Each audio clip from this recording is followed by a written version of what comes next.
loo xamante ne en termes de communication ay lu ñu wax l'État est en ruine après d'abord 3 mois après l'État est en ruine. ñu teg ci 3 mois muy 6 mois ñu ne lan lañ fi wax tripatouillage carnage organisé gabegie 1000 milliards donc di déconstruire mais il y a des choses qui ont été mises en place pour un ancrage loolu yëpp da nga koy analyser donc finalement les Sénégalais qu'est-ce qu'ils vont retenir est-ce que ñoom dañ bëgg a dem pour affaire bi dem jusqu'au bout wala ñu bëgg par 8 mois après donc il y a des choses yoo xamante ne en termes d'analyse situationnelle wala situationniste da ngay xam loo xamante ne heure bi lan la laaj donc les enjeux pour pour le pouvoir mooy avoir l'Assemblée nationale dérouler loo xamante ne si wàllu politique mën na dem ba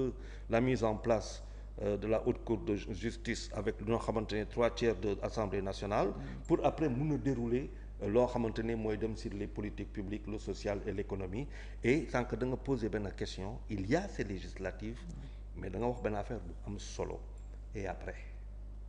parce que c'est l'après qui est important. Bien sûr. C'est l'après et l'après ce n'est pas seulement à l'Assemblée nationale. Parce que Assemblée nationale ñaari moo mën a am projet de loi yoo xamante ne gouvernement lay jógee mais mën na am aussi proposition de loi dans le cadre d'une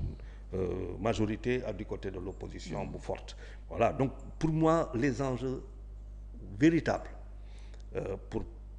pouvoir bi c'est après. Ok. C'est après et kooku defe naa lecture boobu boo ko jàppul di nga juum c'est après. Parce que waaw c'est après. Alors est-ce que dans ce contexte Pastef mun na am une majorité très confortable bu koy permettre mu mun a dérouler ni mu ko bëggee. Bon moi Doudou xam naa bon bëgguma gars yi moi je n'ai aucun doute sur ça. Ok. Qu'ils auront la majorité. Mais je n'ai aucun doute. Moi je pense que tey après avoir pris la Bérésina 8 mois avant la présidentielle wax naa la sànq si j'étais opposition damay croiser les bras xaar parce que dama xam ne que fii fu mu ne nii day difficile maintenant c'est vrai que il y a une situation économique qui est tendue. ci la opposition bi di surfer d'ailleurs. opposition pour pointer l'incapacité. L'économie est très tendue ñun ñii yëpp yor say business wala say média d'autant que il y a tellement de choses qui sont dites contre nous c'est-à-dire que il y a tellement de choses qui sont dites contre nous ba nga xamante ne quasiment ñun ñëpp on est mauvais. Mais mais personne n'ira là où tout le monde est mauvais donc je pense que les gens auraient pu prendre leur temps non moi je pense que tey la vérité les difficultés qui arrivent Pastef pour man c'est pas les législatives. Pour man c'est pas loo xamante ne moo metti pour Pastef parce que kooku awma si benn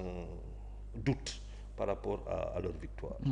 Alors opposition bi quand même yaakaar nga mu am une très bonne représentation au moins même bu fekkee duñu imposer la cohabitation comme ni ñu ko bëggee.